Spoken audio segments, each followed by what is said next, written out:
I'm going to tell you something that might make you uncomfortable. The biggest lies we tell aren't always to other people.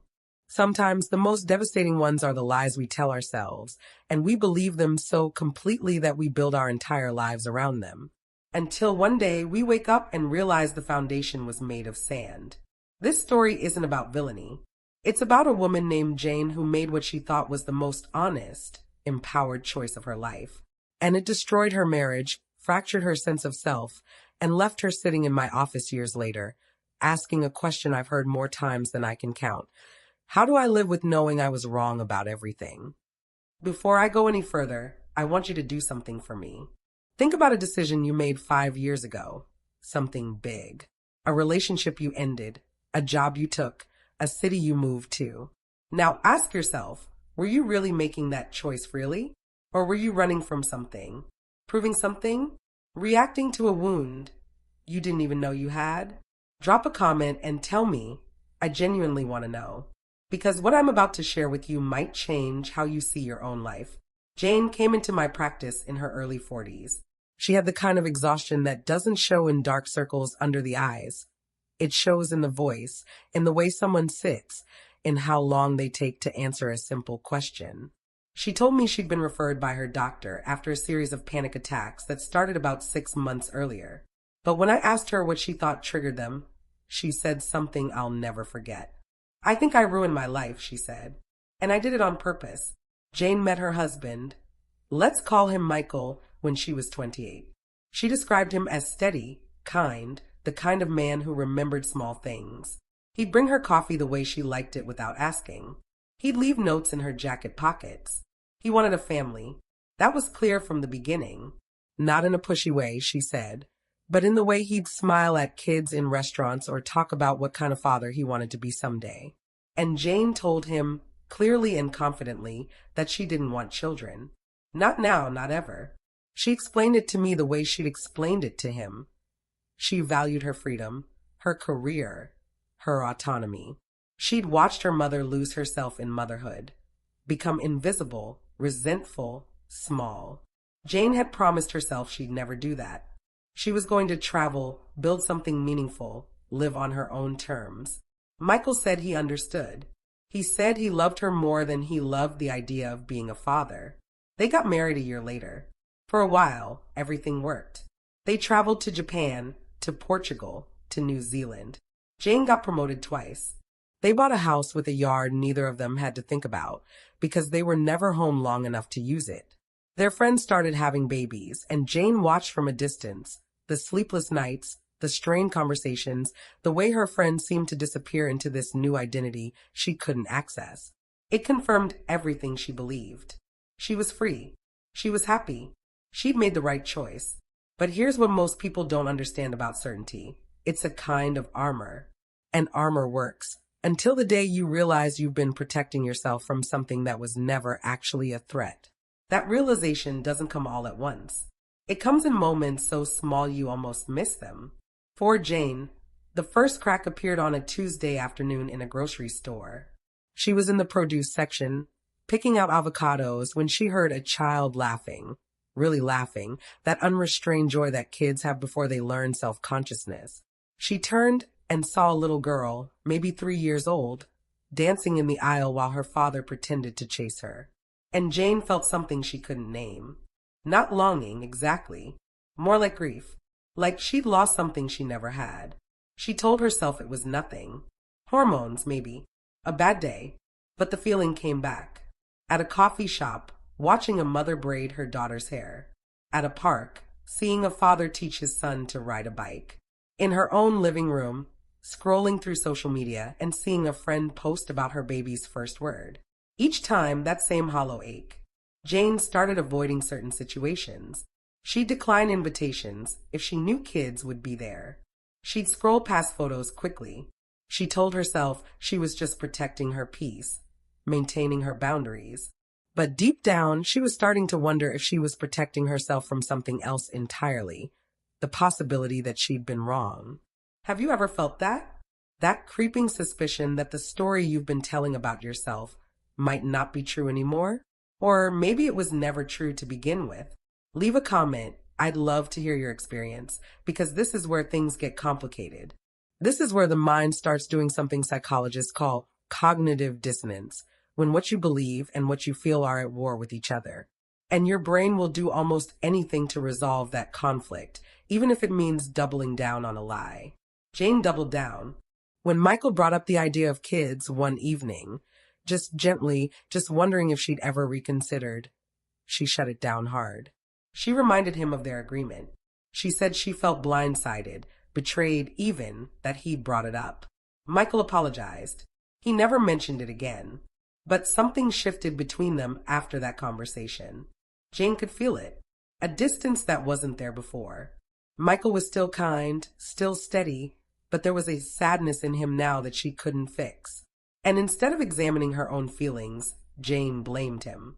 She told herself he was the one who'd changed, who'd broken their agreement, who wasn't satisfied with the life they'd built. The resentment grew quietly, like mold in a damp corner you never look at.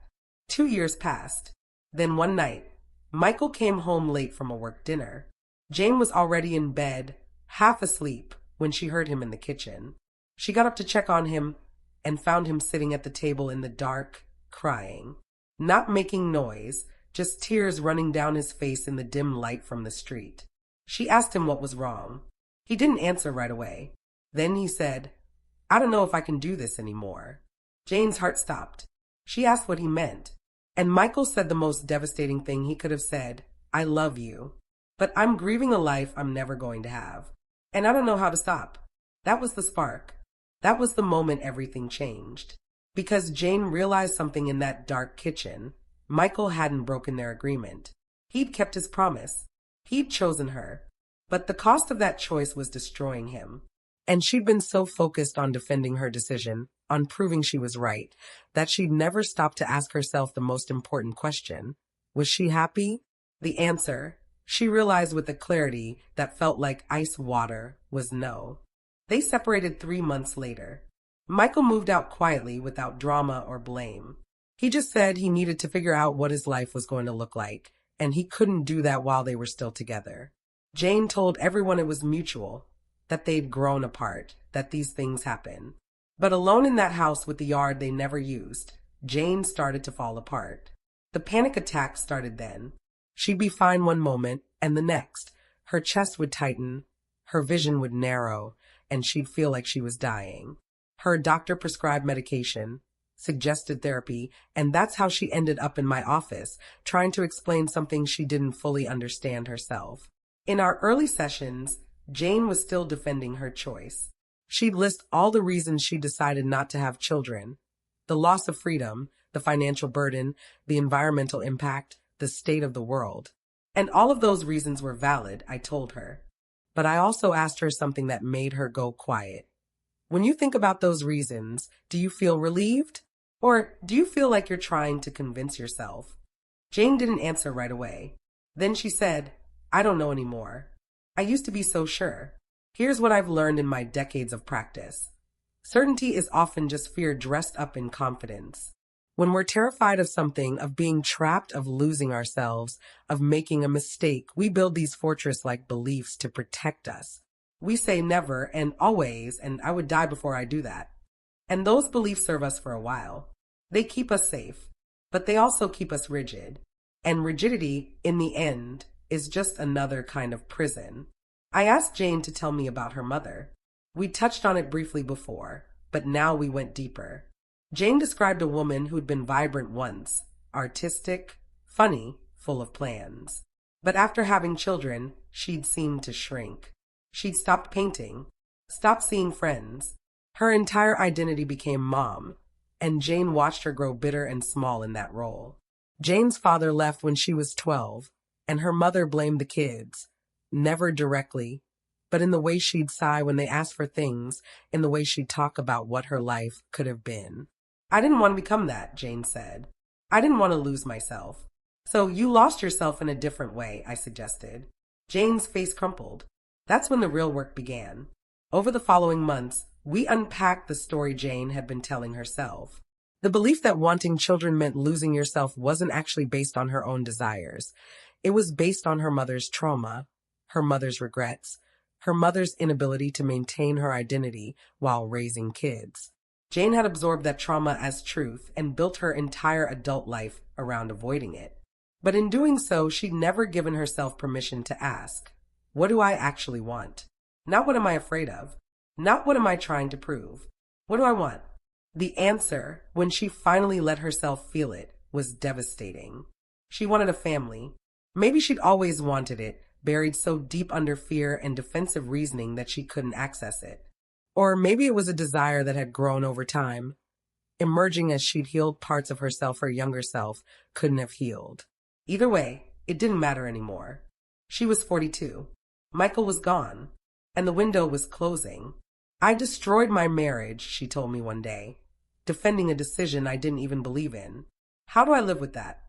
This is the question I want you to really sit with, wherever you're watching this from, and please drop a comment and let me know what city, what country you're in. I find so much meaning in knowing this message is reaching people everywhere. How do we live with the consequences of our own choices when we realize we made them for the wrong reasons? When we realize we were protecting ourselves from the wrong thing? There's a concept in psychology called identity foreclosure. It's when you commit to an identity, a belief system, a life path, a version of yourself without fully exploring it. You lock it in early, often to avoid anxiety or uncertainty, and then you defend it fiercely because questioning it feels like losing yourself entirely. Jane had foreclosed on the identity of woman who doesn't want kids when she was young and scared and watching her mother suffer. And she defended that identity so hard for so long that she couldn't see when it stopped serving her. The breaking point wasn't just realizing she wanted children. It was realizing she'd sacrificed her marriage, her love, to maintain a version of herself that was built on fear, not truth. Jane tried to reach out to Michael. He was kind when they spoke, but distant. He told her he was seeing someone new, someone who wanted kids. He said he wished her well. The door, Jane realized, was closed, and she had closed it herself. That's when the real grief came, not just for the children she'd never have, but for the life she'd had and hadn't valued. For the man who'd loved her enough to sacrifice his own dreams, and for the years she'd spent resenting him for the very sacrifice she'd demanded. She mourned in a way I've seen many people mourn, not for what was taken from them, but for what they threw away without realizing its worth. Jane's story doesn't have a neat ending. She's still in therapy. She's still figuring out what her life looks like now. She's considered adoption, though at her age and as a single woman, it's complicated. She's looked into fostering. She's also started volunteering with a youth mentorship program, and she told me recently that it helps, not because it fills the void, but because it reminds her that nurturing doesn't only look one way. But here's what Jane learned, and what I want to share with you today, because I think it's one of the most important truths I've encountered in all my years of practice. It's not about whether you have children or you don't. It's not about whether you get married or stay single, pursue a career or prioritize family, live in one place or travel the world. Those are just choices. What matters is why you're making them. Are you making decisions from a place of genuine desire, genuine values, genuine self-knowledge? Or are you making them from a place of fear, from trauma, from the need to prove something or avoid something? Because decisions made from fear will eventually betray you, even if they look like empowerment on the surface. Jane told me something in one of our recent sessions that I think about often. She said, I spent so much energy defending my right to choose. I forgot to actually choose. I just reacted. My whole life was a reaction to my mother's pain. That hit me hard, because I think so many of us do that. We define ourselves in opposition to something, our parents' mistakes, our past relationships, our own former selves, and we call it freedom. But opposition isn't the same as purpose. Running away isn't the same as running toward something. So here's what I want you to take from this, wherever you are in your life right now. If you're making a big decision about children, about a relationship, about your career, about where to live, ask yourself these questions. Am I making this choice, or is my fear making it for me? If I set aside what I'm afraid of, what I'm trying to prove, what I'm trying to avoid, what do I actually want? And if I'm wrong, if I choose this and later realize it wasn't what I needed, can I forgive myself? That last question is crucial because Jane's deepest wound wasn't that she made the wrong choice. It was that she made a choice she couldn't forgive herself for. And that lack of self-forgiveness is what's keeping her trapped in grief instead of moving forward into whatever comes next. Self-forgiveness isn't about saying what you did was okay. It's about acknowledging that you made the best decision you could with the information and emotional resources you had at the time. It's about recognizing that people grow, that desires change, that the person you were at 28 isn't the person you are at 42. And that's not a failure. That's being human. Jane is learning this slowly. Some days are better than others. She told me that she started journaling, writing letters to the children she won't have, which sounds heartbreaking, and it is. But she said it helps her process the grief. She said it helps her imagine a different relationship with motherhood, one that isn't about biology or even legal parenthood, but about the capacity to nurture, to guide, to love. She's finding ways to express that part of herself that she spent so many years denying even existed. And she's learning to forgive herself. Not all at once, not completely, but in small moments. She's learning that her younger self was doing the best she could. That the woman who told Michael she didn't want kids wasn't lying. She believed it. She was terrified, armored, and that armor was necessary at the time. Jane is learning that you can acknowledge your past choices, honor why you made them, and still allow yourself to evolve beyond them. I want to ask you something before we close. Have you ever made a decision you later regretted? Not because the decision was wrong, but because you made it for reasons you didn't fully understand at the time? How did you process that? How did you forgive yourself? I'd really love to hear from you in the comments.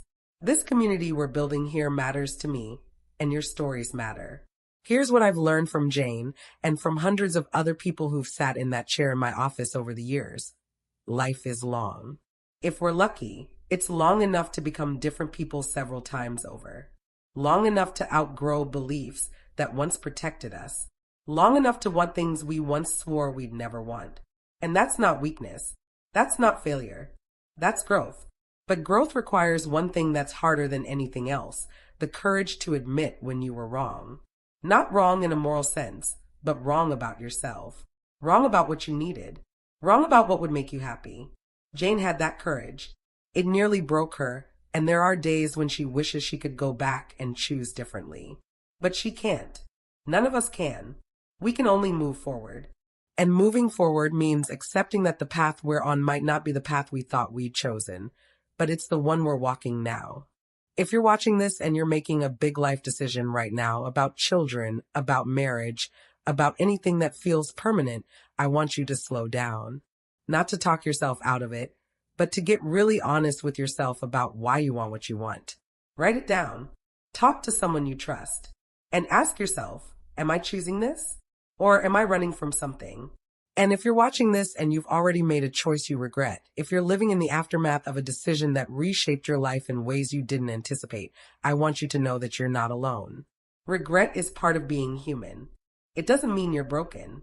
It means you're alive, you're growing, you're capable of seeing yourself with new eyes. You can't undo the past, but you can choose what you do with the present. You can choose forgiveness. You can choose meaning. You can choose to let your mistakes teach you instead of destroy you.